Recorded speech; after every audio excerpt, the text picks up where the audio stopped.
What's up, guys? Yesterday I got in the Lenovo Legion Go S Steam OS Z1 Extreme 1 TB model from Best Buy. Retails at $829.99, and after tax it comes out to $903 and change. And so this is obviously the Steam OS edition. Steam OS right out of the box, not the Windows edition, the white color ones. So this is the Nebula color, which is kind of like a bluish purple type. And I bit on this. I bought it because for a few reasons. So my very first handheld PC was a Steam Deck OLED, and I do have LIX, the Legion Go, the 8 AI Plus Windows devices. I have the Steam Deck, but where I became very curious was when you have the 8-inch screen, the Z1E chip, and Steam OS. So that was very interesting to me. I said, you know what? I might just have to pick this up. In the beginning, I was like, I'm not going to pick this up, but I ended up biting at its finest for sure. But I can say that I'm having a really good experience. I just wanted to give a quick impressions video on just the little bit of time that I've had it so far. I got it in yesterday, but I have had a good amount of time just kind of experiencing it, using it, and stuff like that. So right off the bat, it's the Nebula color. It's an 8-inch screen, and some of the quick physical features on it. It has 2 USB. Hopefully you can see that. Working on my lighting. Sorry about that, but just bear with me for now. So it has 2 BC ports right there. It has your headphone port, volume rockers, your power button and stuff. So extensive body right here. It's an officially licensed Steam product. You also have 2 macro buttons in the back, and you also get the ability to triggers. So don't worry, guys, the next video will have better lighting, but you get the ability to adjust the triggers, right? And so what that means is if you're playing a shooter, you get that quick responsive click for like a shooter game, even though you can't really play Call of Duty or any games that have anti-cheat on this natively, at least. But you do get that, which is a cool feature. You don't really have that on all of the other handhelds that you see now, like the ROG LIX, Steam Deck, etc. So it's a cool addition there. You flick it down, and then you see how it goes all the way down. When you flick it up, this is meant for shooters. So that quick response click, which is nice. I must say it is nice. In the front, you get 2 Hall effect joysticks. You get your Xbox style kind of concave D-pad, which I'm a fan of. I know a lot of people aren't exactly fans of it, but I like it. I've always liked it. On the left, so the top 2 buttons on the sides here, 2 buttons are for like the operating system, right? So here you get to home, library, store, friends and chat, media, download, etc. So just like a Steam Deck, right? And then on this side, you get to all of your other settings. And then these 2 buttons right here and right here, that's basically like start for whenever you're in game. And so when you're logged in and you're in your library, one of the cool things is when you're in your library, let me see here, let me find it really quick for you guys. Library, and so tells you which games are Steam compatible. And so I mentioned that not all games are compatible on Steam OS because of anti-cheat and different kinds of things. Not sure how clear you guys can see it, but 544 of the games in my library are playable right here on this machine, and 647 games are not playable, at least not without any kind of tinkering and stuff like that. So cool with that, especially because I have the Claw, I have the X, and so kinds of games, I'll play them on there if I have to. And yeah, but going into the device itself, guys, build quality is, before I got it, there was a lot of mixed opinions about the build quality, kind of like a toy, like a cheap toy kind of thing. I'll say it's not far off from what we have, but it is on the lower level in terms of build quality compared to like a Sec, compared to maybe an LIX. It does kind of like a little bit more of that cheap plastic, but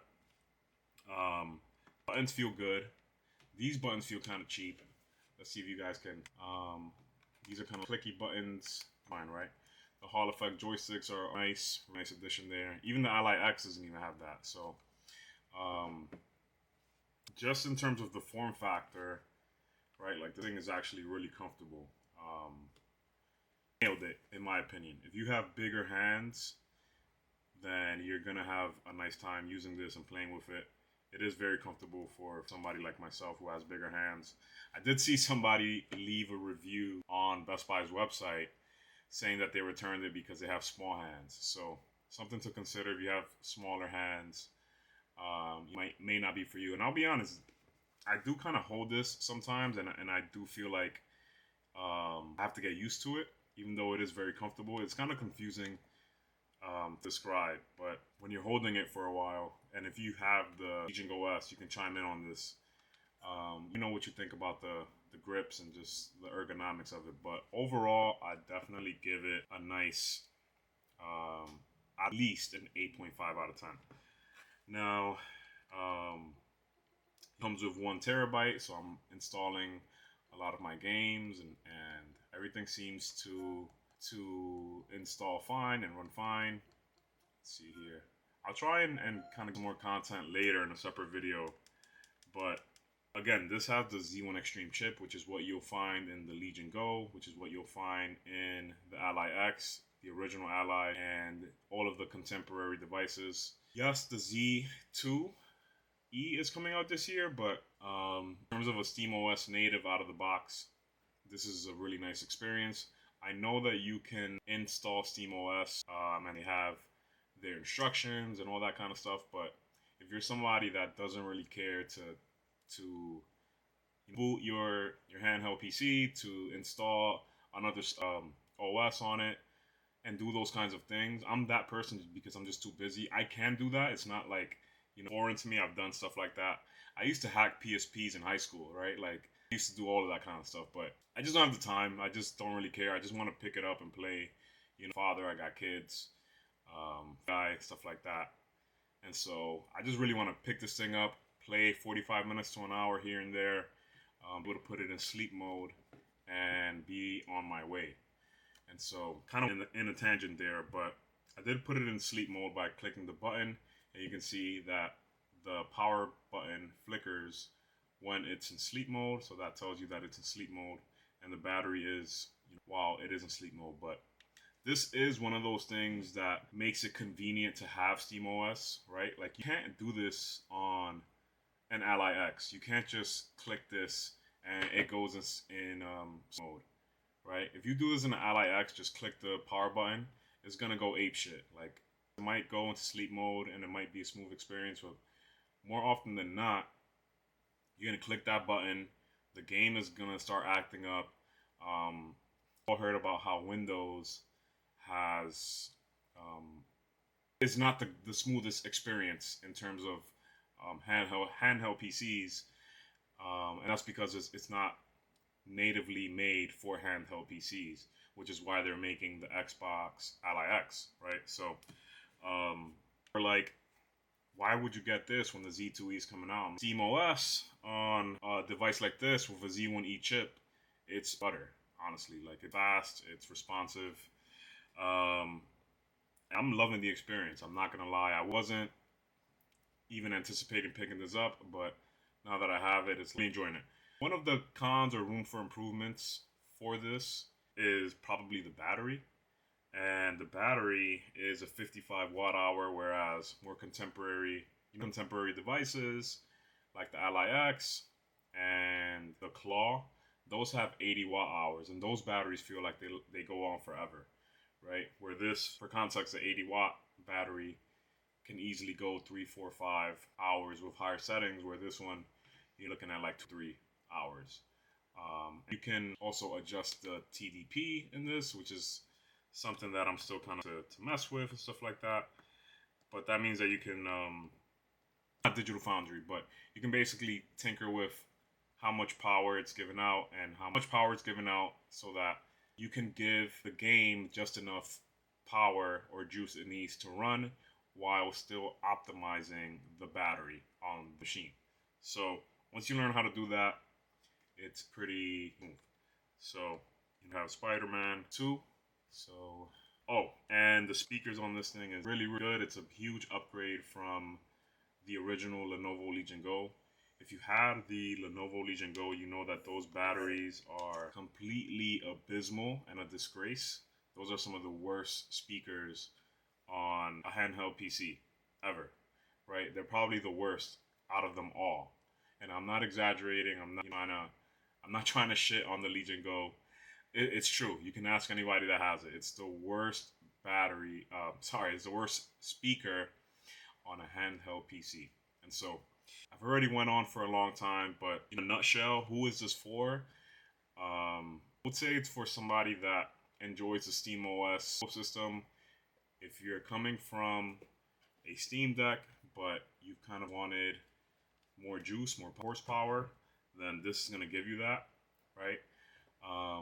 Battery, it kind of depends on what game you're optimizing the battery, but the cool things is that this charges really fast, so you can get it from 0 to 65 in like half an hour or less, and I actually really like that about this. So yeah, if you're coming from like a Steam Deck and you still love the Steam Deck, but you want maybe a more modern or updated experience because the Steam Deck has been the same thing since 2022 besides the OLED, then this is it. You want a bigger screen, right? Like you like the Steam Deck, but you want a bigger screen, then this has that. And what else? Some of the reasons I can think of off the hip. It's hard to think of everything when you're making the video, and I didn't write everything down, but in terms of who it's not for, it's for somebody that want to play games that have anti-cheat like Call of Duty and all those kinds of games out of the box, because yes, you can go into desktop mode and you can all of those games and install all of those games by going into desktop mode, or you can even like Steam OS out of this and go into Windows and this with Windows. For all of that, you might as well just get the Windows version, right? So that's who it's not for, in my opinion. If you already have like the Ally X, you have the Claw and stuff, and you're somebody that double dips like myself, then I think you'll really like this, especially coming from a Steam Deck. So all I got. I really appreciate you guys for watching this far into the video, and let me know what you guys think about the Lenovo Legion Go S, the Steam OS edition, the 1TB edition.